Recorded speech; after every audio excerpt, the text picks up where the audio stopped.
Alright, instruction for the locomotive fireman, Part 1 General. In becoming the locomotive fireman, you are serving as an apprenticeship with the prospective locomotive engineer. You should consider the engineer for whom you are firing the same position of as the foreman of the shop in which they might be learning a trade. In no other situation in closed operation more important between two persons than between the engineer and the fireman operating with the modern locomotive. Upon the decision performance of the two men, depending on the proper operation of the locomotive and skillful handling of the train. The engineer is responsible for the locomotive, and the performance of the fireman is responsible for the engineer. Lack of the crew operations far-reaching may result in disastrous consequences. There are different kinds of equipment used on locomotives which require care and skills and intelligence to operate properly, secure the best results. The purpose of this book is to give you a general idea of the various kinds of equipment in their operation to prepare you for the promotion of locomotive engineer. Alright, Chapter 1, Description of boiler, back and end arc tubes, circulator, fusible, drop, plug, smoke, and box steam pressure safety valves. Alright, so you have the back end, your dome, your stack, your smoke box, your barrel, locomotive boiler, figure 1. Alright, your boiler. Locomotive boiler figure 1, page 7 is the cylindrical shape in which examination of the back end, of which the rectangular shaped structure. Boiler is provided with the front and the back flute sheet through the tubes and the flue pass with the firebox and the steam dome and has smoke box at the front end. Alright, your back end. The boiler back end consists of two shelves, figure 2, page 8. The firebox inner shelf consists of the crown sheet, the two side sheets, the flue sheet, through which tubes and flues extend into the smoke box door sheet, together with the arch tube circulator. If you use firebox on the larger type of the locomotives, have combustion chambers with an inside throat sheet. The outer shell consists of the roof sheet with the two wrapper sheets, back head and throw sheet. The inside of the outer sheet are secured with a mud ring located between the sheets of the bottom of the firebox. The inside sheets are in contact with water on one side so that the heat is transferred to the water and prevents damage to the sheets due to overheating. The space below the crown sheet between the inside and outside sheet is known as the water legs. Figure 2 boiler pack, starting on the back head, arch tube, door sheet, fire door opening, front throat inside sheets and outside MMD riveting, grates, arch brick, combustional chamber, full side sheet and wrapper element, and one of the crown sheets, rock sheet. The flue sheet and flues are most sensitive to the sudden change of temperature. The arc tubes are steel tubes extended from the lower part of the firebox at the front to the top of the door sheet and are the purpose for the supporting of the brick arch, figure 2, page 8. Figure 3 shows a typical installation of the coal burning type of circulators. Circulators. Circulators are steel tubes connected with each side of the firebox with the extension of the into the crown sheet. They add to the effective heating of the area of the boiler, improve the circulation of the water in the side water legs over the crown sheet, and also support the brick arc in figure 3-9, page 9. Fusible drop plugs. Each locomotive of the firebox is equipped with a 2 to 6 fusible drop plug, figure 4, page 10. The plugs have often soft metal around the center of the core screwed with the crown sheet, with the top of the plug extending above the level of the sheet. The purpose is to prevent the damage from the firebox from the low water. If the water over the crown sheet gets below the top of the plug, and if the heat from the fire melts the soft metal, causing the center of the core to blow out, the escaping steam tends to dead end the fire, and for reduce the pressure of the crown sheet given the warning of what has occurred with a loud hissing sound. Any of the unusual sound in the firebox should be carefully investigated to determine the cause. If due to the core of the fusible plug blowing out of the fire, must be immediately dumped and extinguished. The matter reported at once. Figure 4 shows a fusible plug, 1 1/4 inch brass crown sheet, fusible metal, and drop plug. Your smoke box. The smoke box is secured with the front end of the boiler, located inside of the smoke box, or pipe to carry the steam from the boiler to the steam chest with the valve chamber to offer the draft appliances to create the draft if the locomotive is not working. The smoke stack located on the top of the smoke box is only outside of the portion of the draft appliances. Steam pressure. Steam pressure is the pressure per square inch inside of the boiler, is shown with the steam gauge located with the back head, and on the back head, the maximum working pressure for each locomotive is shown with the badge plate secured with the back of the head. Safety valves. Each locomotive boiler is equipped with at least 2 safety valves, figure 5, page 11. Their purpose of the relatively boiler excessive pressure of these valves is located on the top of the boiler, operating automatically. If one of the valve fails, does not relieve the pressure fast enough, the other valve will assist. It's important to know that the safety valves on the maximum working pressure are shown on the badge plate. This can be determined on comparing with the steam gauge with the opening and discharge steam of the safety valves. All right. You have your spring bolt, your lining nut and your amplifier dome, upper spring button, spring case, spring lower spring bottom button, adjustable ring seat, ring bolt, adjusting ring. Can't read that. It's a safety valve. All right. Questions. Question one's on Chapter 1. Describe the general shape of the locomotive boiler. 2. What does this boiler back end of the consist of? 3. What is the inner shell of the boiler back end called? Name the sheets of the compromise of the firebox. Name the outside sheets surrounding the firebox. 6. Where the mud ring is located. 7. Where's the 7. Where's the sheets entirely surrounded by the water for what purpose? 8. What are the water legs of the boiler? 9. What are parts of the boiler most sensitive to sudden changes of temperature? 10. What are the arch tubes and what is the purpose? 11. What are the circulators? 12. What is the purpose of the circulators? 13. What is the fusible drop plug? 14. Where are the fusible drop plugs located on the firebox? 15. What is the purpose of fusible drop plugs? 16. What occurs with the fusible drop plugs when the water over the crown sheet gets below the top of the plug?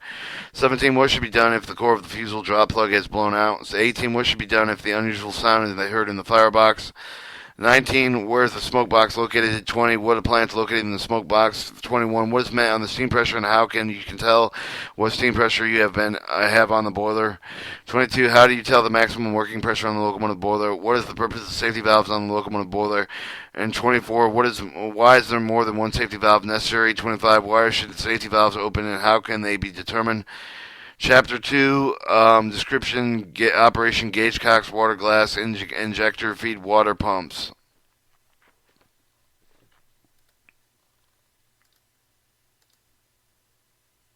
Alright, I guess this got 8 chapters to it, sorry.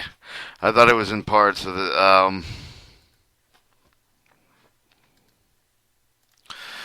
Chapter 2, description, operation, gauge cock, water, gas, injector, feed, water pumps. Gauge cock, the gauge cocks of the valve screwed into the back head of the figure 6, page 13, water column, figure 17, figure 7, page 14, for the purpose of exerting water to the level in the boiler determined by the discharged water and the steam from the drip pipes and the edge of the gauge cock. The difference between the water and the steam can only be determined by the locking and seeing what comes on the drip pipes. Never trust the sound. Gauge clocks must be tested before each trip and used frequently when the engine is working and immediately after closing the throttle if conditions require. Alright, figure 6, water glass and gauge cock back heading. Top water glass gas gauge.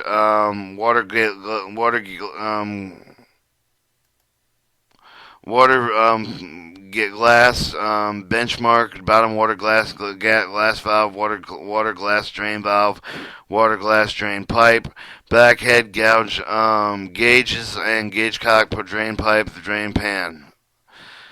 Some classes of locomotives have unusually long crown sheets equipped with the auxiliary set of the gauge cock known as the mountain gauge cock. They are located in the top of the back head of the head feeder tube of the inside of the boiler, extending from the gauge cock to the front end of the crown sheet with the top of the tube with the extending of the seat grave to ensure that there is sufficient water over the front of the highest point of the crown sheet where it is definitely known that there is no indication of the water out of the bottom of the gauge cock. The fire must be dumped and extinguished immediately. Water glasses. The water glass and glass gauge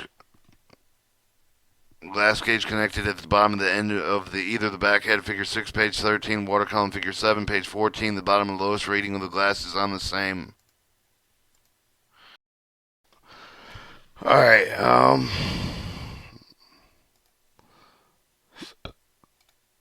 Alright, 7, arrangement of water column.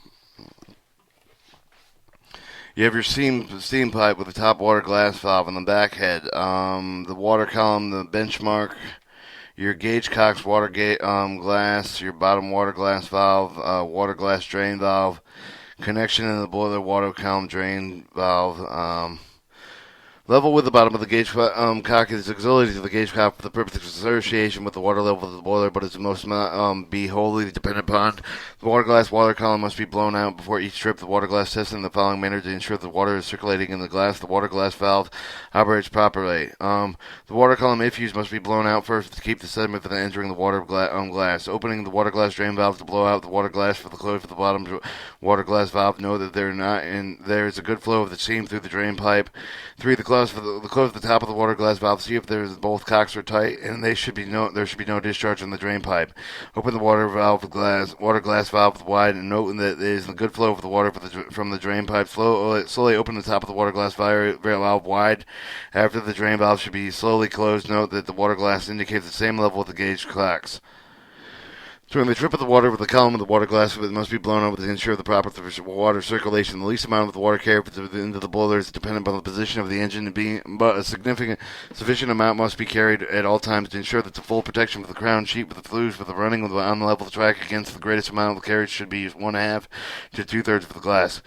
When going up a grade with a locomotive such as an I or K type, they are not equipped with the mounting of the gauge cock. The water level at the front of the crown sheet will be about 2 inches lower than the shown in the water glass for each 1% of the grade. Benchmark. The benchmark is the metal plate that is secured with the back of the head on it with a notch on it indicating the lowest visible reading of the water glass and the center of the bottom gauge cock with the figures 6 and 7, page 13 and 14. It should be checked to ensure that the water glass and the gauge cocks are in line. Injectors. Injector the device with the force of water into the boiler by using steam pressure. The following general type. They're used for lifting injectors, figure 8, page 16, and non-lifter injectors, figure 9 and 10, page 17 and 19. Alright, lifting injector. The injectors are located on the back head above the water level. The tender must raise the water force into the boiler. They are operated in the following manner. See the tank valve and the steam line with the injector's water overflow valve. The injectors are open wide. Figure 8, lifting injector. Shows the steam pipe connection, overflow, steam ram, water valve, feed pipe connection, airflow overflow pipe connection, boiler check connection. Alright, 2, crack steam ram until injector is primed. This can be determined by the sound. 3, the pull of the steam ram wide open. Note that there is no discharge from the overflow of the pipe. The water that steam comes from the overflow pipe. It indicates the injector is not delivering all the water to the boiler due to some of the defect regulator with the water valve with the quantity of the water desired. Lifting injectors and their piping tank hose. The tank valves can be prevented from freezing when not used frequently in cold water in the following manner. 1, close the steam supply valve in the turret. 2, close the injector overflow valve. 3, open the injector water valve. 4, open the injector steam ram. 5, open the steam supply valve with the turret in a sufficient amount to let steam pass through the injector, the tank hose, and tank valve. Care must be taken to know that the tank valve is open. The steam pressure will build up in the tank hose and cause it to burst. When the steam is used to prevent freezing, care must be exercised to prevent overheating the water in the tender. Alright, figure 9, non-lifting injector. You have your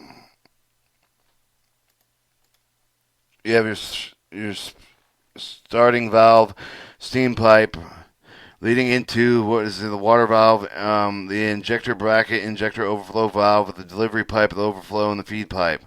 Non-lifting injectors cannot raise water and must be located below the lowest water level in the tender. These receive the water supply by the gravity. There are 2 types of non-lifting injectors, and they are operated in the following manner.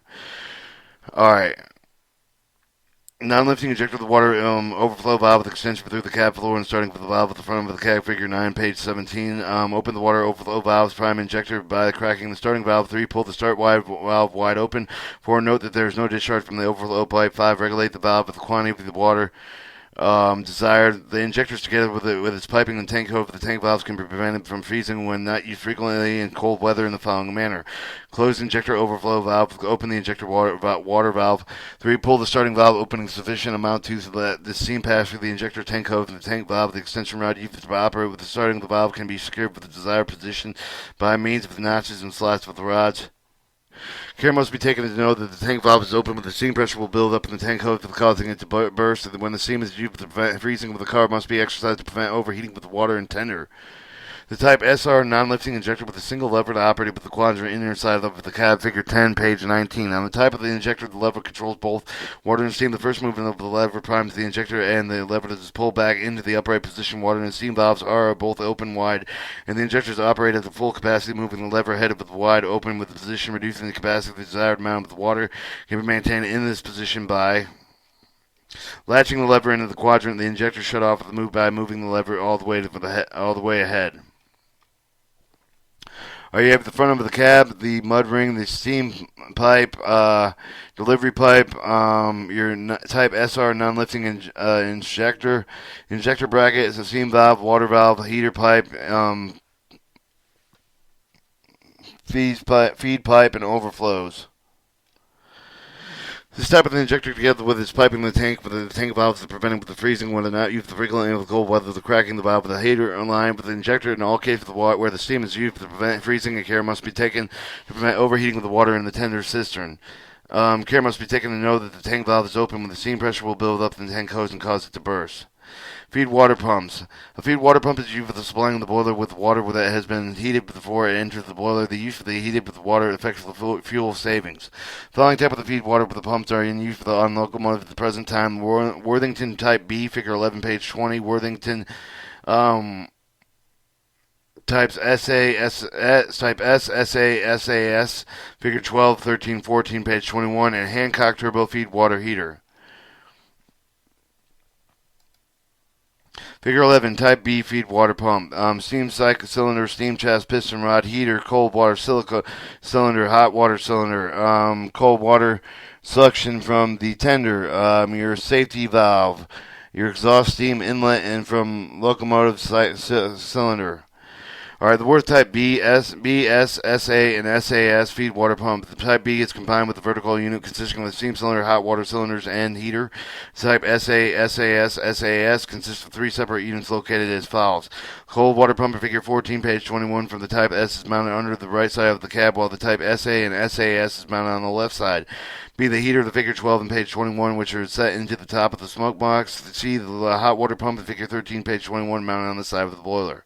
Figure 12 shows the feed water heater, and figure 13 shows the reciprocating hot water pump. Figure 14 shows the central figure cold water pump. The Worthington feed water pump should be used only when the locomotive throttle is open, when the injector is inoperative. The heater is receiving the exhaust steam from the locomotive, from which it can be recovered heat, returning into the boiler with the feed water. All types of Worthington feed water pumps, and the water is heated delivered into the boiler in the following manner. The water is taken from the tender by the cold water of the pump, delivered to the heating of the chamber, where it comes into contact with the exhaust steam from the locomotive cylinder. The combined steam, the heated with the water. Water then passes through the hot water pump and is delivered to the boiler through the discharge pipe in the boiler check. The feed water pump should be started slowly opening with the steam valve to force the water out of the steam cylinders to show whether the Type B pump is operating. Delivery indicator connected to the suction pipe to place with the convenient location on the back head of the cab. The movement of the plunger indicates the pump is operating. The Type S pump is equipped with a gauge on the cab that connected to the discharge chamber, and the hot water pump indicates the movement of the hand, whether than with a hot water pump is operating. The Type SA and SAS are equipped with a cab gauge connected with a cold water discharge pipe and registers the water pressure developed by the cold water pump in delivering water to the heater. The suction pipe and tank hoses from all types of the Worthington feed water pumps can be kept in from the freezing with the cracking the valve and the steam line to suction pump. The valve must not be opened too wide, as too much steam may cause the pump to become steam bound. Alright, your Hancock turbo feed water heater. The device delivers the heat water to the boiler when the locomotive is working, drifting, or standing. The principal parts of the heater are operating valve, central figure pump, the unit condenser, control valve, automatic heating valve, and 6 bypass valve. The operating valve is used for the start and the stop of the pump to regulate the amount of water entering the boiler. The central figure pump, pumps cold water in the tender to the condenser, and the hot water from the condenser to the boiler. The condenser receives the cold water from the pump, but passes it through the series of jet, condensing the heat, steam, heating of the steam returns the heated water to the pumping out unit for the delivery to the boiler. The control valve allows exhaust steam from the locomotive cylinders to enter the condenser. It also prevents water from passing into the locomotive cylinders when the system is not in operation. The automatic heating valve arranges the live steam of the entering the condenser when the locomotive is standing, of the drifting of the exhaust steam to heat the water when the locomotive is working. The bypass valve assists in the regulating of the amount of the water being fed for the boiler. Also prevents hot water from flashing into the steam on its way back to the pumping unit from the condenser. The water is heated and delivered into the boiler with the following general manner. Water comes from the tender through the suction pipe to the first stage of the pump, then is delivered to the nozzle of the condensers, then pass through the tubes of the condenser, forming a jet which goes off the locomotive cylinder and enters the heat of the water. The heated water is delivered to the condenser back to the first stage of the hot water pump, and 3 hot water stages as pressure is built up high enough to lift the boiler check part of the hot water being delivered from the condenser is being bypassed back to the hot well and into the tender, which is built around the tank valve. Or when the locomotive is standing in the drifting of the feed water is heated with the live stream from operating the valve through the automatic heating valve. The feed water heated is operated in the following manner. Opening the regulated wheel wide. 2. Pull the handle of the operating valve to the priming position. Let it stay there until some steady pressure is indicated with the delivery pressure of the gauge. 3. Pull the handle of the operating valve wide open. The delivery pressure gauge will then indicate the pressure slightly higher than the boil pressure, showing the water is being fed off to the boiler. If the system does not start after the flowing of the above instruction, the parting of the operating handle to priming position, opening the sprinkling hose valve, waiting until the steam pressure is indicated on the delivery pressure of the gauge of the steady flow of the water incoming through the sprinkling hose. The pull of the handle of the pumping position. Locomotive is standing open, drain cock, and the control valve condenser suction pipe before the placing a hold in the prime position. 2 ball bearings on the pump and the unit are the only points in the system requiring lubrication. The oil cup of these bearings are filled with the ASAE oil by shop forces. Engine crew should see that these cups are properly filled before leaving engine house territory. Engine valve oil must not be used in these cups. Our questions on chapter 2. 26. What are the gauge cocks? Where are they located? 27. What are the purposes of the gauge cocks? 28. How can you tell the difference between the water and the steam when operating with the gauge cocks? 29. What determines the water level in the boiler when using the gauge cock? 30. What are the most gauge cocks being tested and how often shall they be used? 31. What are mountain gauge cocks? 32. What is the purpose of mountain gauge cocks? 33. What must be done whether there is no discharge of the water from the bottom of the gauge cock? 34. What is the water glass and where is it located? 35. What is the relation between the slowest reading of water glass and the bottom of the gauge cock? 37. Should it be depend entirely upon the indication shown on the water glass? 37. When using water column, water glass being blown out and the water glass tested. 38. What is the reason for testing of the water glass? 39. What do you test the water? How do you test the water glass? 40. What is the least amount of water should be carried into the boiler? 41. What is the greatest amount of water that should be carried into the boiler when running in the level track? 42. Ascending grade in the locomotive with the I or K type. There is no equipped with the mountain gauge cock. What is the variation of the water over front of the ground sheet with the showing of the water glass for each of the own percentage grade? 43. When benchmark, what is its purpose? 44. What is an injector? 45. What is general type of injectors used? 46. What is each type of the injector located? 47. How do you operate a lifting injector? 48. What should be done to prevent lifting injectors, piping, etc. from freezing? 49. How do you operate non-lifting injector over the type of the SR? What should be done to prevent non-lifting injector over other than the type SR from freezing? How do you operate the type SR non-lifting injector? 52. What should be done to prevent the type SR injector from freezing? 53. What is the purpose of the feed water pump? 54. What are the types of feed water pumps are now in use? 55. Describe briefly what the Worthington intends to be type B feed water pump. Describe briefly the Worthington type type S, SA, and SAS feed water pumps. What should be when should the Worthington feed water pumps be used? 58. How is the water heated and delivered to the boiler of all types of the Worthington feed water pumps? And 59. How do you determine each of the type of the Worthington feed water pump is operating? 60. How do you prevent the Worthington feed water pumps and piping, etc. from freezing? 61. What is the Hancock turbo water heater? 62. What is the function of Hancock feed water water heater operating valve. 463. What is the function of Hancock feed water valve pumping unit? 64. What is the function of Hancock feed water heater condenser? 65. What is the function of Hancock feeder with water heater control valve? 46. 66. What is the function of Hancock feed water valve automatic heating valve? 67. What is the function of Hancock feed water heater bypass valve? 68. What are the principal parts of the Hancock feed water heater? 69. Describe briefly the Hancock feed water heater delivery heated water to the boiler when the locomotive is working. 70. How is the feed water heat with the locomotive with the drifting and the sanding? What is the proper method of operating the Hancock feed water heater? 71. 72. If the Hancock feed water heater does not start after the instruction has been followed, what should be done? 73. What are the points for the Hancock feed water heater system required lubrication? 74. What is the inspection should the engine crew make of the oil cups on the bearings of the pumping unit? 75. Is permissible the engine and the valve oil in the oil cups of the pumping unit? 76. What are the type of the oil should be used in the oil cups on the pumping unit? Chapter 6. Description of blower, brick, and arch gates and ash pan. Blower. The blower, figure 15, page 27, consists of the steam valve located located in the cab with the steam pipe coupled and leading to the smoke box where it is attached to the blower ring around the exhaust nozzle. Figure 15 shows the application of the blower ring, the lift pipe, the blower ring, jets, exhaust nozzle, blower pipe, and blower ring. The jets in the boiler ring point upwards toward the stack. If you use the partial vacuum and the smoke blocks creates a forced draft on the fire when the locomotive is not working. When the locomotive throttle is closed, but the boiler is turned on to keep smoke out of the cab. It must not be used strong when the fire is being cleaned. While the firebox door is open, as the cold air will draw in through the flues, causing them to contract leak.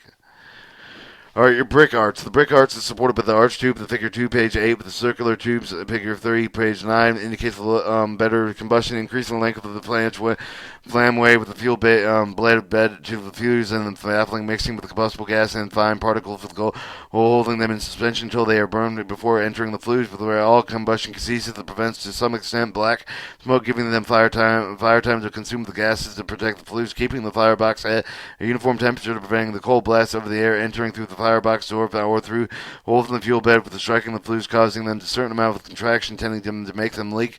Defective condition of an arc or missing brick should be reported on the MP62 form of attention. Grates, figure 16, page 28, on metal bars with the cross at the bottom of the tire box for the purpose of the supporting of the fire suitable openings are provided within them to permit the air to pass through the fuel bed. Most of the locomotives on the grates are coupled together in separate sections. Each of the sections can be operated from the cab means of the grate shaker post located at the bottom of the back head. The grates are located at the level position made by means of the keeper latches or over shaker posts, and grates can be rocked for the purpose of removing the dead ash. Alright, figure 16 shows the grate bar with the connection for the shaker rod supporting lining. From under the fuel bed, removing the keeper of the ram and the shaker post, leaving the dumping latch in place for the clean fire. If necessary, to remove both the keeper and the dumping latch. At all other times, the gates must be kept level to prevent burning off the edge of the bars.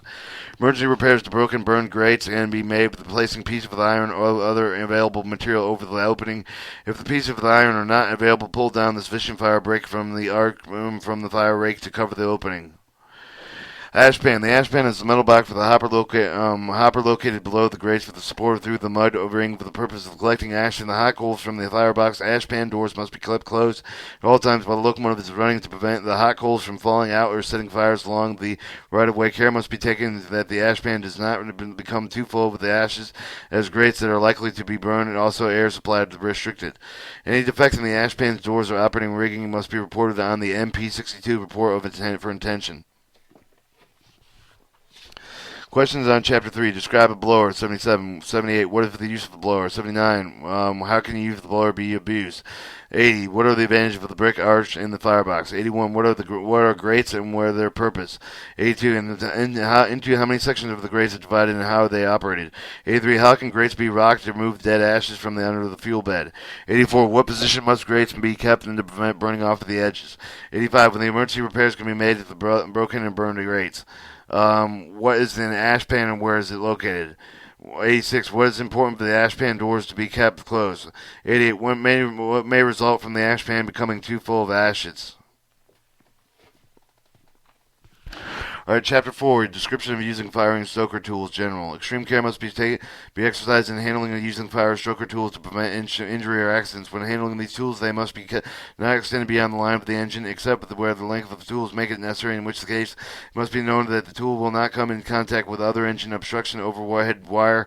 While using the tool, to have hands in position where they will not be caught between the tool and other object or parts of the engine or tender. Feet should be firmly placed before slipping or overbalancing. Alright, figure 17 shows a coal pick. The coal pick in figure 17, page 30, is used loosening coal in the tender for breaking large lumps of coal. The fire hoe and the hook. These tools, figure 18 and 19, page 31, are the purpose of the spreading of the fire before leaving the engine house. Starting with the train, they may be used on the road when necessary to rake the fire lightly, to break crust from the too heavy firing. Raking the fire bed tends to form clinkers, especially when the hook is pushed through the fire. Avoid the use of the tools whenever possible. Your shaker and lever. The shaker lever in figure 20, page 31, is applied with a grate shaker post. For the purpose of the shaking grates, the lever should be applied correctly and secured to the shaker post with the feet raised in firm position to maintain balance before attempting to shake the grates. Alright, figure 18 shows your fire hoe, figure 19 shows the fire hook, and figure 20 shows the lever of the shaker lever, clean out hole. Near the bottom of the shaker lever, there's a clean-out hole with the purpose of removing the foreign substances that may become lodged in the socket of the lever. Interfere with the proper application of the lever and the shaker post. To operate the conveyor, reversal lever, the duplex stroker, dividing rib wrench.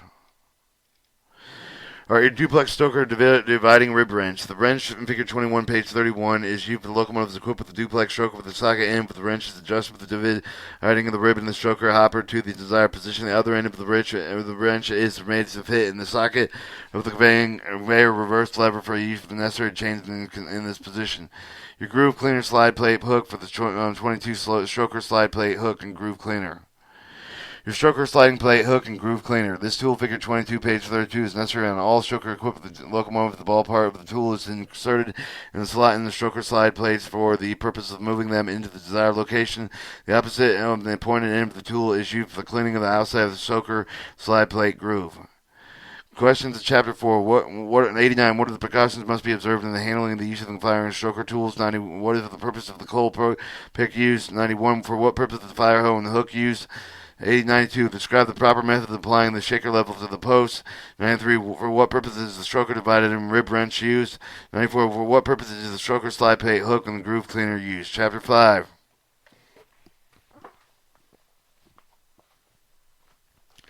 Chapter 5, Description and Operation of Hydrostatic Mechanical Lubricator.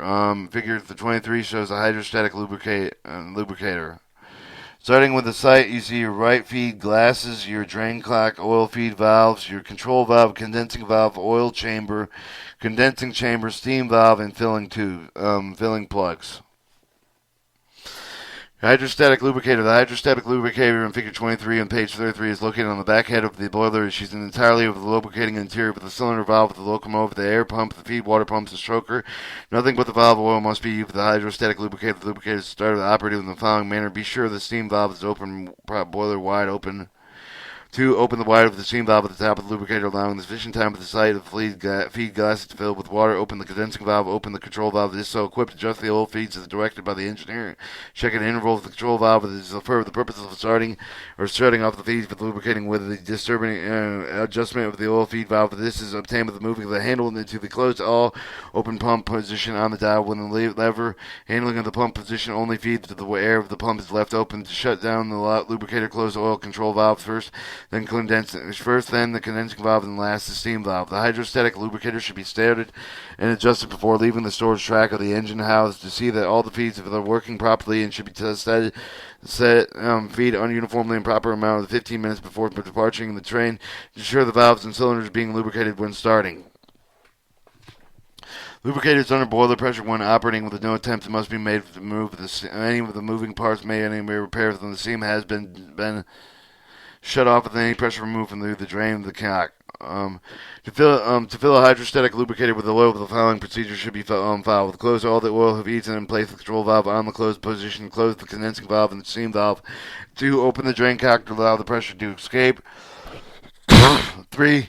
Remove the filling plug carefully to prevent being splashed by hot oil water. 4. Apply the valve oil. If there's no sufficient oil to be filled, the lubricated water should be used to make up the required quantity.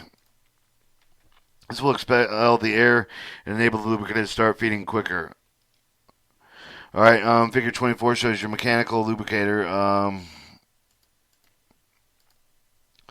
Your firing plug, your oil gauge, your heater line, your oil feed lines, your driving an arm, your head crank, and firing flame. Or your mechanical lubricator. The mechanical lubricator in Figure 24, page 35, is a device in which the oil is regulated with the force at the point of delivery by the mechanically operated pressure pump contained within the lubricator. The lubricator is located on the side of the locomotive near the front and is operated by some of the moving parts of the valve gear on the locomotive. It is used for lubricating with the interior of the steam cylinder as well as other bearings on the locomotive. A hand crank is provided for the use of the casing of the emergency and the operating mechanism becomes broken or disconnected prior to departure from the engine house of the tracks. A hand crank should be given at least 25 revolutions to provide initial lubrication for the valve.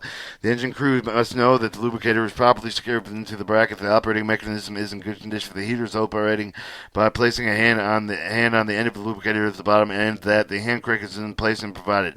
Lubricator is not subject to boiler pressure and can be filled at any time removing the filling plug with applying the valve oil. The engine crew cannot regulate the amount of oil fed by the mechanical operator. If the mechanical lubricator runs empty en route, is refilled at some intermediate point, a report should be made at the end of the run to the MP62 working report, because it is quite probably that the lubricator is airbound and will not feed. Excessively high or non-noticeably low oil consumption for mileage for the trip should be also reported.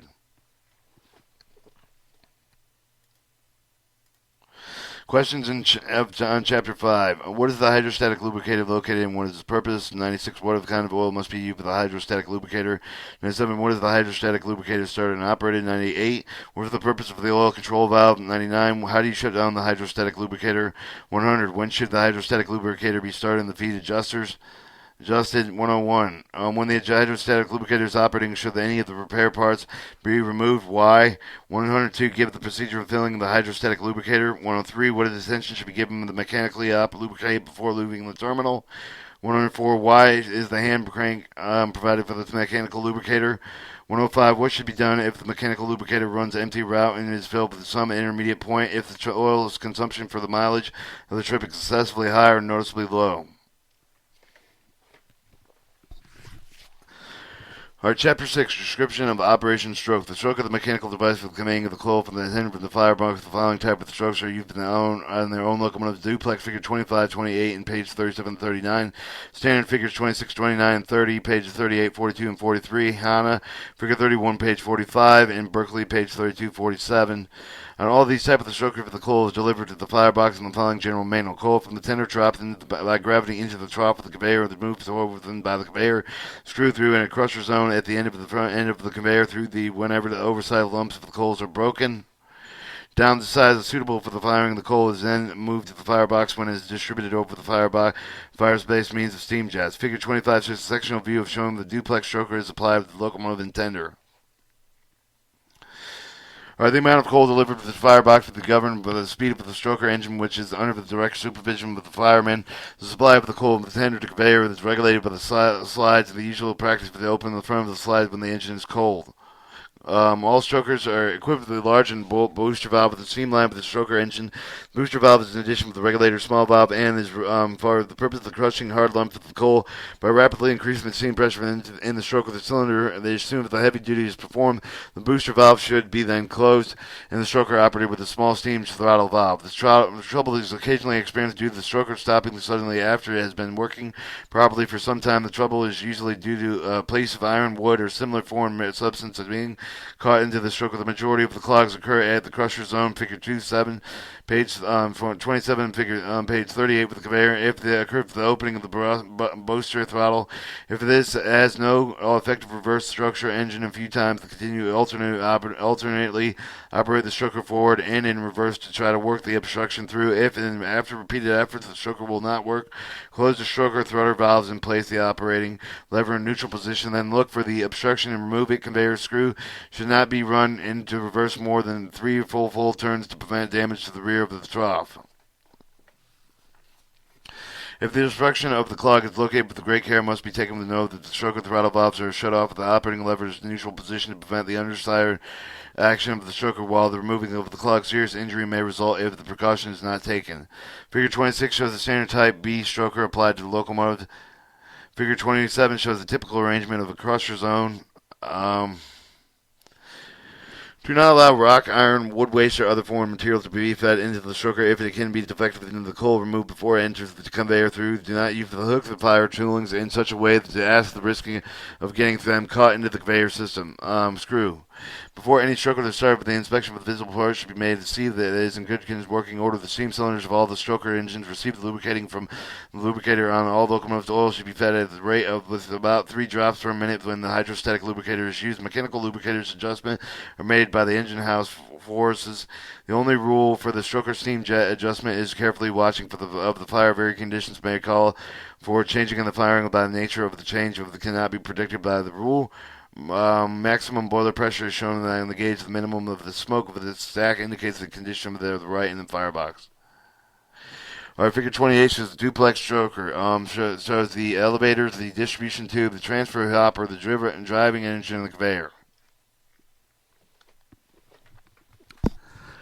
Alright, your duplex stroker. The stroker consists of the 4 main units, namely the driving engine, the transfer hopper, the elevators, the conveyor, of the figure 28 and page 39. First 3 of these parts are attached to the locomotive well. The 4th part is on the tender.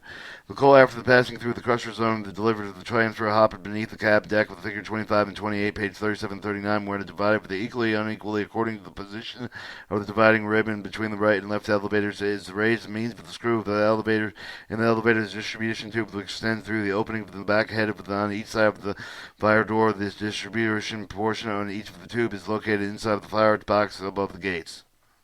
Grates. Lubrication of stroker parts. Put 1/4 pint of the engine oil with the sight feed of the cup intervals. Put 1/8 of it in engine oil in the right and left of the elevator casings. This can be done by lifting the Paul shifter on the top of the elevator heading casking and dropping the oil into the small holes of the elevator Paul cover. Fill oil box on the right and left elevator casing the engine oil with refill every 2 or 3 hours. Slide support bearings and under universal joints are oiled with the cups under the door in the cab deck. Alright, starting operating with a stroker open branch line jet valve, which allows the steam to flow from the distributor jet line, the right to left of the jet valves, which regulate the steam pressure on the jets at an R left set when the stroker is stopped. Therefore, in starting the stroker, these valves should be open to at about the right pressure. Always see the steam is flowing through the pressure through the jets before starting the stroker engine. Place the operating lever in the stroker engine in the running position. Conveyor reversing lever in the forward position. Start a stroker engine by slowly opening the small valve so that it permits condensation to escape through the automatic drain, giving the stroker engine sufficient steam to run at the speed desired. When the coals appear with the distributed plates, adjust the pressure on the jets to get even distribution of coal over the entire grate area. To the reverser conveyor screw in the tender. Stop the stroker engine. Move the screw of the conveyor reverse lever back to the rear and reverse portion. Stop the conveyor screw. Place the reversing lever in the center position. To reverse the right or left of the elevator screw. Raise the elevator Paul shifter at the top of the vertical shaft to upper position conveyor. The screw must be stopped before the reversing elevator screw or stroker will be jammed with coal. To stop the right or left elevator screw, raise the elevator Paul shifter at the top of the elevator to the middle position. Stop the conveyor before stopping the elevator or stroker will be jammed with coal. To lubricate obstruction with the stroker stalls due to foreign material. Shut off the stroker throttle with the place of the tender with the conveyor screw reverse with the lever in the center position. 2. Place the right elevator Paul shifter in the middle or neutral position. 3. Operate the stroker engine sufficient into the run of the left elevator. If the left elevator does not operate with the obstruction in the left elevator. If the left elevator operates cut into the right elevator by lowering the Paul shifter. If the stroker stops, obstruction is in the right elevator. If it operates, obstruction is in the tender conveyor. The obstruction in the tender conveyor will usually be found in the crusher zone. If the stroker on the conveyor screw becomes inoperative, if the broken the stroker and engine elevators can be used to distribute the coal over the firebox in the following manner. Place the conveyor reversing lever in the central position. Raise the trap door in the cab deck and the fire by hand into the stroker hopper. Standard strokers, there are 4 generally model types. The standard stroker is known as the Type B, Modified B, and HT and LT. Figure 29 shows your standard B type, modified type B stroker, protecting gate, distributing jet, and the stroker engine conveyor. The difference between the Type B and the modified B stroke of the figure 29, page 42 of the arrangement of the screw between the conveyor through the elbow and the firebox. The difference is not visible unless the stroker is dismantled. The tender unit with the driving the engine with the operating of the jet valve are the same, and after passing through the crusher zone of the coil is carried from the termination of the conveyor with the screw, but then by means of the elbow with the gradual curvature into the straight conduity parallel with the door and sheet with the firebox. The coal is forced through this conduity sufficient quantities governed by the speed of the stroker engine to meet the locomotive requirements is then distributed over the fire space by the manual operation of the distribution jets, which are located in the firebox on the top of the back portion of the vertical conduity. With the vertical conduity of the distribution pipes in the firebox are protected from the heat by which is determined by the protecting grate which surrounds the vertical conduity. Alright, your HT stroker, the operation of the conveyor through the trough and driving engine with the stroker is similar to the Type B with the modified B stroker. However, both the Type B stroker to deliver the coal inside of the firebox, while an HT delivers coal at the fire door. Figure 30 page of the 43 adjust the vane in each side of the upper end of the elevator pipe and the controlling of the amount of the coal delivered into the back corner of the firebox. These vanes are adjusted by the means of the hand screws, and after the obtaining proper distribution, it should not be necessary to change their setting. Figure 30 shows the standard type HT stroker. Your stroker engine distributing table of the elevator pipe and conveyor. All right, lubrication of Type B and Type B, Modified B, and HI strokers. The eccentric crankshaft, wrist pins, and guides, other wearing parts for the stroker engine are lubricated with the splash system from the engine oil in the engine bed. Sufficient oil in the engine bed can be determined by the appearance of the oil when the petcock in the engine bed is open. Before starting the stroker, the fill of the 4-compartment oil box located in the bulkhead of the tender with the engine oil. Apply a few drops to the universal joints and slip shaft of these parts, and surface should be oiled once every 8 hours, unless the bearings indicate they are running dry. Starting operating of the stroker. If closed, open the distributor jet valve. They should be open with the main control valve of the distributor gradually force out of any of the condensation that may be in the distributor pipes. Next, open the main engine valve, steam valve at the turret, and the small throttle valve with the stroker engine gradually to allow the condensation to escape through their automatic drain valve. Then place the reversing lever on the rod handles into the normal operating position by replacing the control lever in the down position. See if the engine operates in reverse position after the control lever that has again been placed in normal operating position. Give the stroker engine sufficient steam to run at the speed desired. After the stroker has been started, the coal begins to appear at the jets. Adjust the pressure on the distributor jets to get a hot, clear, and then thin fire supply with the valve to jet manifold should be widely open. If one or more holes in the steam jet stop up, close all the jet valves, but one of the control valve, then stop one of the controlling. Then stop the holes. Open the valve wide. Try to blow it out with the obstruction. If the obstructed hole cannot be opened in the manner, leave the jet valve closed as before. Close the main valve and remove the body and valve stem from the valve controlling an obstructed hole. Then opening the main valve, the vacuum created through should carry the out of the obstruction. If this method fails, the holes will have to be cleaned out with a tool. In the event of the stroker becomes inoperative for any reason, the fire may be kept up in hand by placing the coal just ahead of the jets, which will be distributed over the firebox. Your LT stroker. The LT stroker is a conversion of the duplex type stroker to displacing the elevator hopper units, but retaining the driving engine and the conveyor reverse mechanism as well as the tender unit. New parts applied to the locomotive are similar to those of the HT type stroker. It is fired in the same way that as an HT stroker is operated as a duplex. The stroker is lubricated in the same manner as the duplex stroker, exempting the elevators. Alright, hand stroker. The stroker figure 31, page 45, consists of the conveyor crusher screw that the conveyor coal through the continuity of the transfer hopper and the elevated point of the delivery by the pair of the cone-shaped screw of the fire door housing. The stroker engine consists of a simple two-cylinder horizontal engine completely enclosed. Centrics on the crankshaft, the wrist pin guides, and other wearing parts with the lubricated by the splash system. Sufficient oil by the engine the bed can be determined by the appearance of the oil. When the petcock on the side of the engine bed is open, oil jack shaft bearings with the engine oil through the pipe attached with the tender of the front. They apply the engine with oil to knuckle joints, the gear housing, and the tender drivers. Figure 34.1 shows the general plan view showing the various units with the comprising of the complete installation of the Type 4 H4I1A Hannah stroker, the stroker engine conveyor, and the gear case. Alright, starting the operating of the stroker. Be sure the main turret valve is open. Open the jet valve to see if the passage are free from obstruction. Open structure engine operating valve and slowly to exhaust condensation with the heated cylinder. Adjust the jet pressure for the proper distribution. Stalling with the stroker the following causes many stall of the stroker. Lack of lubrication of the stroker engine cylinders.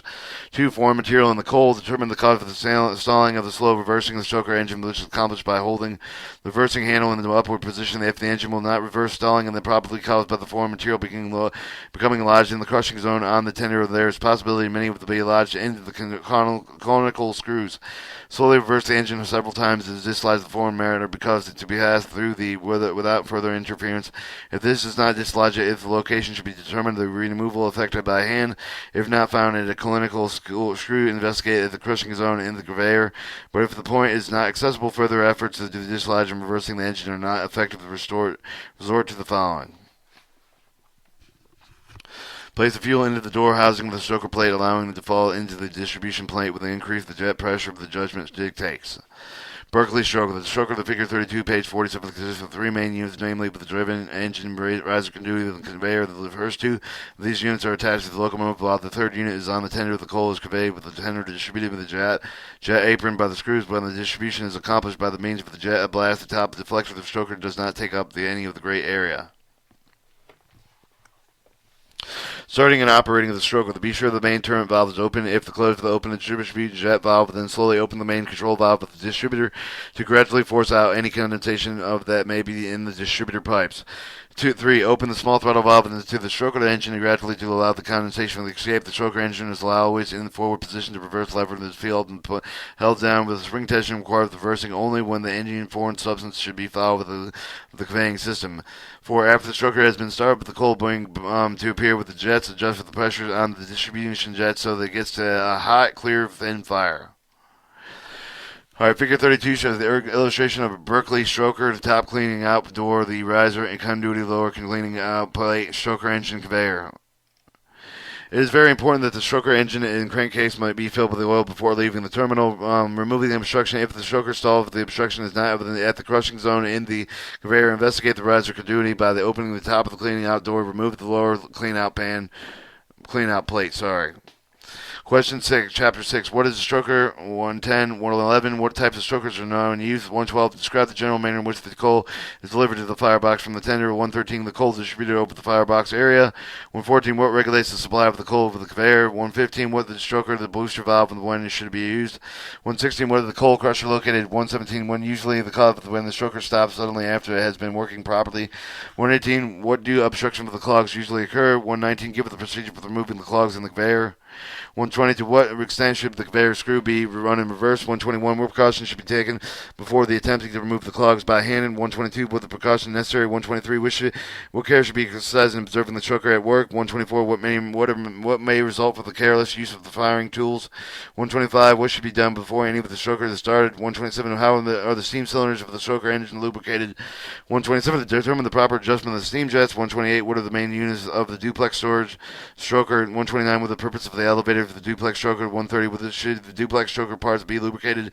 131. The duplex stroker started and operated. How do you do that? 132. How do you reverse the duplex stroker conveyor screw in a tender? How do you stop the conveyor screw?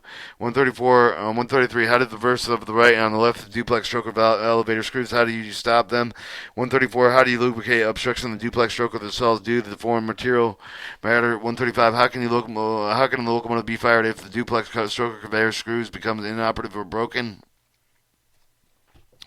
136. What type of standard strokers are used on our locomotives? Which of the units are the same type of the Type B and type modified B strokers? How do the Type B and strokers differ from the type HG type? What are the control for the amount of the coals delivered to the back corner of the firebox of the HG strokers? Where are the vanes located? How are they adjusted on the HT strokers? And how are the Type B, modified B, and the HT stroker engines other than steam cylinder lubricated?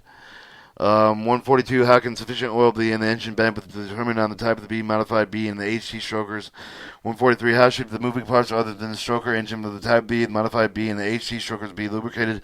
How do you start this operate with the Type B, modified B, and the HT strokers? What should be done if one of more of the holes in the jet become plugged?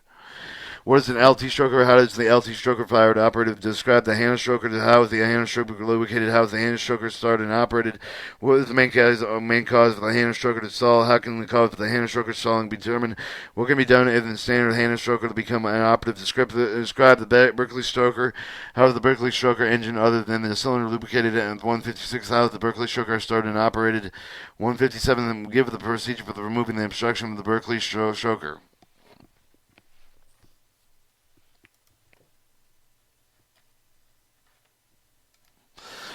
All right, Chapter 7, preparation of trip, combustion, hand, and stroker firing, smoking prevention. The fireman's duty for the reporting with the surface of the hours to sign the register, examine the bulletin board for any new general orders or instructions. Upon arrival of the locomotive, he should determine the amount of water in the boiler, looking at the water glass and trying to the gauge cocks. He should apply with the blower, examine the firebox for leaks, and give it the particular attention to the ground sheets and note the condition of the arch. Examination should be made to see if the locomotive is supplied with a full set of the serviceable equipment, examining the lubricator to see that it is working properly, that the injectors and feed water pumps are working properly. Examine the ash pan, see the doors are closed. Examine the grater to see that they are level when they operate with the check water level indicated with an intended bulkhead. Open the valve and to see that all the telltale are open in the test of the stroker, and he should then prepare the fire from the trip of the man by hand firing. Our combustion. Good combustion consists of the supply of the proper amount of the air to the firebox so that all the coal put in the firebox will burn without any of the smoke. 1 pound of the coal requires about 15 pounds or 200 cubic feet of air to burn completely. The air is drawn throughout the ash pan and grates in the following manner. When the locomotive is working, the exhaust steam of the cylinder passes up through the stack of the carrying air gas. Air gases out of the crates. The particular vacuum in the airtight smoke box. Atmospheric pressure for the force of the air through the ash pan openings of the grate and the fire flues, thus creating the draft through the fire. B. When the locomotive is not working by you, the easier it is made by the air to come up through the fire. It is not complete with it, that the coal will be burned, which is another way of saying keep your fire thin. Combustion is best when the fire is thin because the hottest fire is found about 4 inches above the bottom of the fuel bed. A thin fire saves coal and makes a freer steaming engine. 1 pound of coal should evaporate about 1 gallon of water if proper firing practices are used. Our bituminous coal contains 1 1/2 or 2 4 parts of gaseous material, 5 to 7.5 parts of carbon, and about 1 part of each ash and earthly matter. When coal is burned with the carbon forms coke, which burns slowly without smoke. The gaseous matters burn as flame, and the earthly matters form as ash and clinkers. When the coal is first headed by being thrown in on the fire, the gaseous matter is expelled in the form of the gas, and if the fuel bed is not hot enough, there are plenty of air pressure present in this. Gas will be burned before it escapes out of the stack. The air passing through the grates and firebed burns with the coke with the fixed burnt carbon, while the air passing over the firebed consuming the volatile gases if there are necessary that there is be properly balanced between the air and fuel to ensure the proper combustion, prevent the formation of the carbon monoxide, which is incomplete burned carbon. If the gases arising from the coal is unburned, it will produce the smoke, and smoke therefore means waste of coal and must be avoided. All right, nature of coal. Low volatile, so-called smokeless coal has been a high percentage for the pure carbon and less for the smoke-producing hydrocarbon than any of the others. Hydrocarbons make the fire kindle easier. The scarcity of low volatile coal makes the coal take longer to brighten the fire because it is fillable and easily broken. There is not any lumps, and if it is easy to choke with the airspace throughout the fire, hence be very careful not to put too much coal at any one time into any one location. In general, the coal chokes easily will not clinker. All right, true clinker coal found mostly in Indiana, Illinois, Western Kentucky, to some extent in the Ohio, Pennsylvania, have an ash which melts at relatively low temperature below 2,200 degrees. This ash, when fluid, runs down through the fire and chilled by the cold air coming up through the grates and solidifies in large sheets or pieces. The process of the gradual, however, there are two important rules for keeping a good fire. One, keep the hook out. Two, to keep the fire clean, lift the hatch keepers, by leaving the dumping latch in place and rocking the grates gently as the condition requires. Watch the fire frequently, keep it in thin. Do not allow uneven piles to grow. Any coal tending to the clinker which of the fire has holes in an uneven draft or large piles of the true clinker coals there are worse in this respect. Use the fire hook, open the holes in the fire, allow the portion of the green coal to get into the hot portion of the fire, which melts the ash into the clinker. Or your slack coal is the portion below 1 1/4 inch in maximum size. High slack coal from any district will burn like lump coal from the same territory if the coal is properly distributed over the firebox. Although the slack coal will in general have slightly more ash than lumpy could run off to mine. Common practice of referring to as dirt is not to justify the fire builds up in thickness faster than normal rock and not shake. The grates are a little more often. Coal is one of the greatest single items of expense of the railroad, and the engine crew can save the coal by properly handling the firing of the locomotive. Care must be taken to keep the coal in the coal space of the tender and should be not permitted to collect on the gangway, deck, steps, or when it may fail from the locomotive and endanger the lives of a person along the tracks or to be wasted. Alright, firing. General. The firebox door must be kept closed except when the coal is being put into the firebox by hand or firing tools are being used. Doors are provided with the indirect openings to provide heated air to assist in the proper combustion of the coal.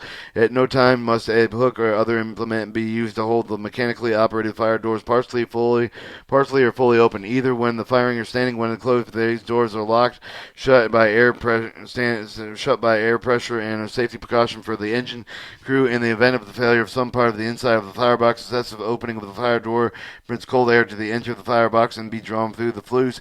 Flue sheet and the flues are most sensitive, and the sudden change of the temperature may result in leaking development. Coal will be saved and maintain uniform water level by using injector feed water pump to prevent loss of the steam due to the safety valves. The opening of the 30 pounds of the coal are required to generate the steam that escapes from the large monitoring safety valve in 1 minute. The high water in the boiler results in the water being carried into the superheater and reducing the degree of the superheater and the water being carried to the valve chambers and cylinders and washing off the lubricant, all of which increases the oil and water consumption.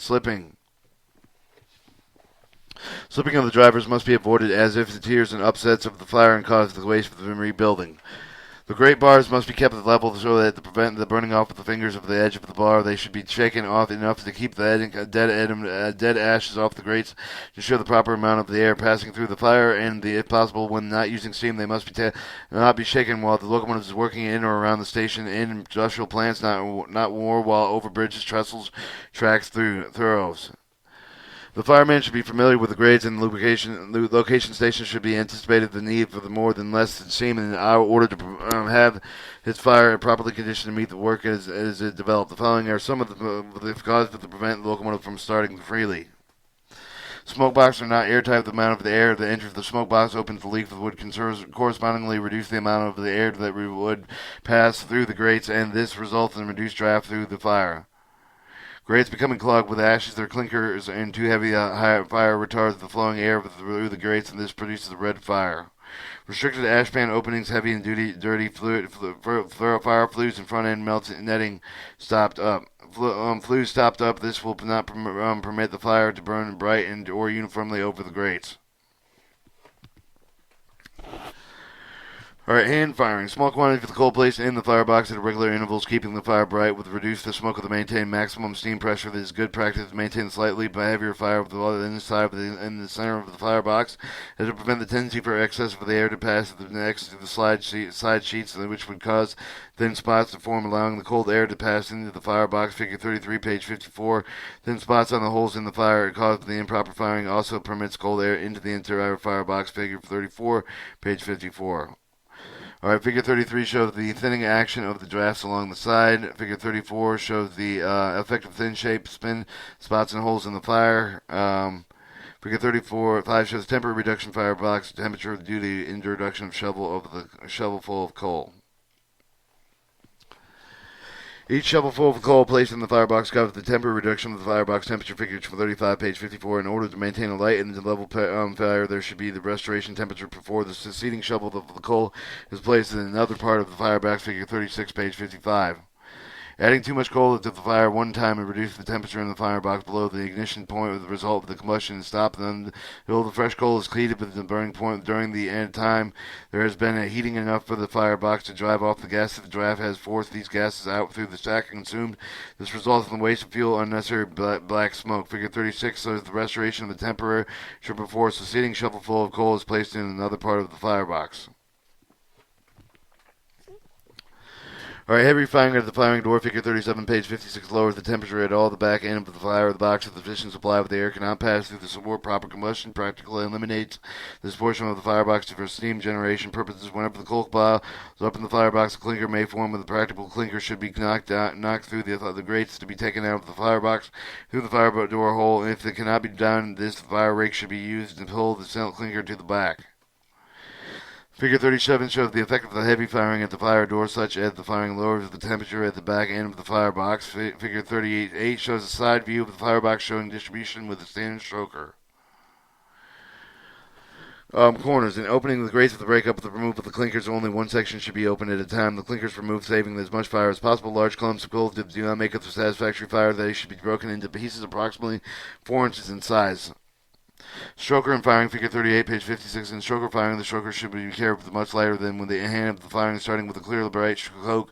Fire free from the clinkers. Avoid overloading of the firebox. Starve the fire. Good stroker fire is thin enough to be self-cleaning, but the result of the grates do not become the fill of the ashes. Correct with the firing is reflected in the steam pressure. With the pressure of the sensitive rate with the firing, the fire is in good condition. If the pressure changes with very slow with the fire, is too heavy. The good stroker fires goes out quickly while the stroker is stopped. And if the long station is stopped, the road delay and intermittent use the scope of the covering of the fire with the coal, which will be coking until the engine starts again. Do not let the fire go out of the spot into spots. Final coal can be blown further so that the jets must be closed down slightly from the slack open a little. If the coal gets into the much more lumpy. If this is not carefully watched, the arc can easily be plugged. Wet coal is much heavier than the same coal dry. Hence, the jets must be carefully watched. If the wet coal cokes on the firing table or duplex distributor, use the stroke slider hook or coal pickup handle to break it up. No matter what kind of coal you may have on the tender, it is most important to realize that there is no set jet pressure can be given to the used or various kinds and any types of coal. Within duty with the fireman to watch the fire very closely, particularly when they're starting out to regulate with the jet pressure to get the best distribution. Figure 38, page 56. To supply only with the required amount with the coal to watch the fire very closely by shutting off the stroker, looking at the time of fire, not just the back portion, to know at all times the condition of the fire. Wet coal, high slack coal, clinker coal, and high ash coal can be fired successfully if the following practices are observed. 1. Maintain even stroker speeds to keep the fire at the minimum depth that will be maintained with the desired boiler pressure. Adjust the stroker jet pressure to maintain an even distribution of the coal over the whole fire. Changing the jet pressure is necessary if the side of the grade as the condition of the coal is delivered to the distribution table changes. Inspect the fire frequently. Correct the unsatisfactory conditions. 4. Hand fire the tight, light spots will necessary to maintain level fire. 5. Rocks are great frequently but lightly. 6. Maintain correct the water level at all times by even pumping. 7. Fire according to the condition under which the engine is working. 8. Avoid excessive use of the fire hook. 9. Call the engineer's attention to the bad fire conditions so that the locomotive can be worked on accordingly. At the end of the trip, before arriving at a terminal, close to the following should be done. Close the slide panels, place the operating lever in the neutral position, close the stroker engine throttle valve, and maintain the main distribution jet valve, and the individual jet valves should be left open. Alright, smoke prevention. Prevention of black smoke consists of a small particle of unburned carbon supposed in the gas that contains a large percentage of the heat value of the coal. Success smoke with avoided in the fire is good for the condition of the coal is supplied with the fire in the upper amount with the coal is evenly distributed over the fire bed. The black smoke is indicated with the waste of the coal with the result of the overcrowding of the fire. In other words, feeding the coal to the firebox in such a quantity that the sufficient supply of the air cannot be obtained with the burning of the fuel. Figure 38A shows the smoke abatement device over the firing door. You have your blower valve, your globe valve, your boiler, and boiler. Proper use of blower when the engine is idle at other times when the throttle is closed with the assistment of limiting the smoke. The smoke abatement device, figure 38A, figure page 59, should be used. Should be used when coal is being added to the fire when the locomotive is idle and some other times when the throttle is closed. Excess smoke will produce when the rating of the fire exceeds the rate of the burning. Do not overload the firebox. Alright, completion of the trip. On the arrival at the terminal, the engine should be brought to the pit as near the maximum steam pressure as possible with little bright fire so that it can be cleaned out without the waste of the fuel. The tools and other equipment should be properly put away in the hood inside curtains if used should be filed and securely properly in place. The engineer should be informed of any defects in the equipment and be handled operated as well as any of the other defects noted on the locomotive so that they can be reported to the MP62 work report. Questions of Chapter 7. What are the fireman duties when reporting for the service? What is the combustion and air necessary to combustion? 162. The draft created through a fire. When is the engine working and when is the engine not working? 163. How do you obtain the best results if using low volatile so-called smokeless coal? 164. How do two important rules should be followed with the keeping the good fire if using true clinker coals? 165. How do you obtain the best result if using slack coal? 166. What is one of the great single items of the expense to the railroad? How can the engine crew help to save the coal? 168. What should be the gangway, deck, and steps be kept clear of the coal? 169. How should the fire of the door be handled? 170. The provision has been made with the mechanical fire doors to assist the proper combustion of excess. 171. What bad effects result from excessive opening of the fire door? 172. What parts of the firebox are most sensitive to sudden change of the temperature? 173. Bad effect of producing the carrying water through the hide in the boiler. 174. What is the estimated waste of the coal for each of the minute and safety valve is open? 175. What slipping of the drivers be avoided? 176. What should be the grate bars be kept wet? Why and when should the grates be shaken? 178. When must the grates not be shaken? 179. How do firemen anticipate the work of the engine is about to do? 180. What are some of the causes to prevent a locomotive from steaming freely? 181. What is the best method of obtaining maximum steam pressure when firing by hand? 182. When part of the firebox should be fired by be the heaviest and why? 183. What is the best method of maintaining a light level fire? What is the effect of putting the many shovels full of the coal in the bright fire? What is the effect of heavy firing at the fire door? What may cause clinkers to form in the firebox? 187. What should be done with the clinkers form in the firebox? 188. What should be done with large lumps of coal and are encountered in the coal supply? 189. How should the stroker fire be carried in comparison with a hand firing? 190. Describe a good stroker fire. 191. What may happen to the good stroker fire when the stroker is stopped? 192. How should the jets be handled for fine coal for lumpy coal? 193. What should be done in the wet coal cokes on the firing table or in the duplex distributor? What are the duties of the fireman of the handling of the stroke jets to get the best distribution with the required amount of coal? 195. How did strokers be handled with arriving at the terminal? 196. What is the black smoke? How can excessive smoke be avoided? 198. What does black smoke indicate? 199. What will assist in eliminating black smoke? 200. What produces excess smoke? 201. What are the fireman duties on the completion of the trip? Instructions for locomotive firemen, Part 2, Chapter 8.